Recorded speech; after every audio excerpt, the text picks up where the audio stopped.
So my name is Elizabeth. I studied modern languages, which I did on the German, Italian and European studies pathway, and I graduated in 2019. I currently work as a cultural property specialist for the Art Loss Register. So yeah, I graduated in the summer of 2019, and about a month later, I moved out to Vienna for about 5 months in total, where I worked for a company called Lomography, who work analog cameras, and I worked initially as a copywriting intern for them, and then that kind of morphed into probably being their copywriter for all their English language kind of marketing texts, PRs and stuff like that.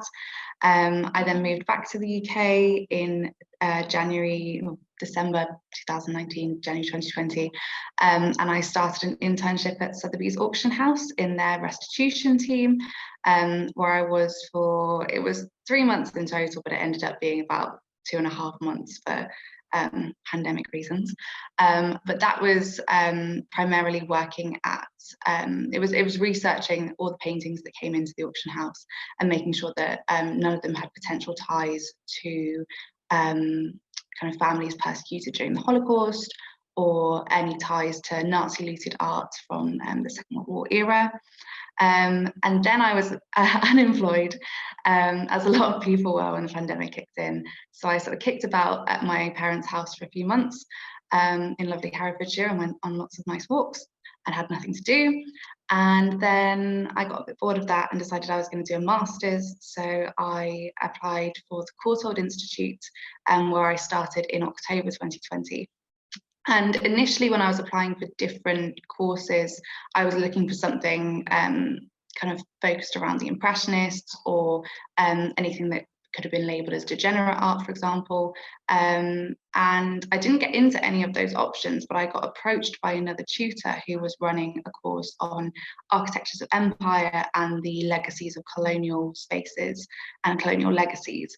And she said to me, you know, you're clearly very interested in World War II restitution. Have you thought about colonial restitution? And at that point, I thought, no, I haven't at all, but that makes so much sense.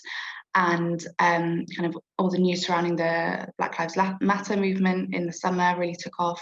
And there was suddenly, I think the literature had always been there, but it was much easier to access the literature surrounding kind of post-colonialism and looking at pieces like the Benin bronzes.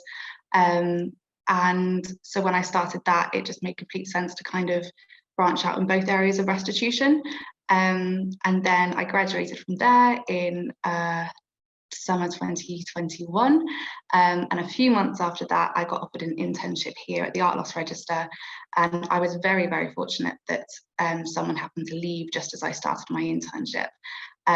So they offered me, it's kind of a triple role. I also work as the office manager in HR, but kind of my primary role, and the one that I kind of had to convince them to let me do in my own interests, was as a cultural property specialist. So looking at pieces that are coming through antiquities dealers, through auction houses, that are kind of classical antiquities or ethnographic material, Asian art, and making sure that they weren't previously looted in any form or lost or stolen before coming up for sale.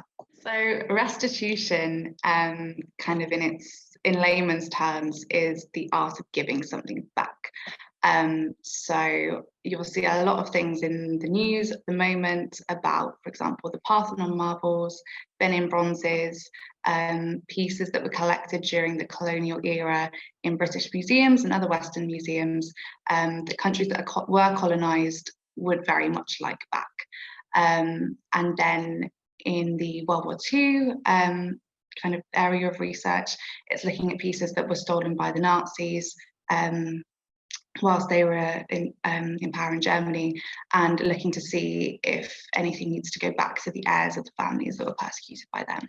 And then looted art is, in a nutshell, art that was kind of stolen typically in war zones or areas of any sort of conflict where culture gets caught up in the middle. So, for example, Ukraine at the moment, or Afghanistan, Yemen, Iraq, Iran, Syria, all of these places where there have been conflicts going on. So the first thing I do every morning is I go through the news and I look to see if I look on Google for stolen art and looted art, And then there's a few individual art news websites that I'll go through, and I'll look to see if there are any new articles about, for example, anything that's being offered at an auction house that someone has something to say about, or if anything has been restituted, if anything's been stolen and that's been in the news.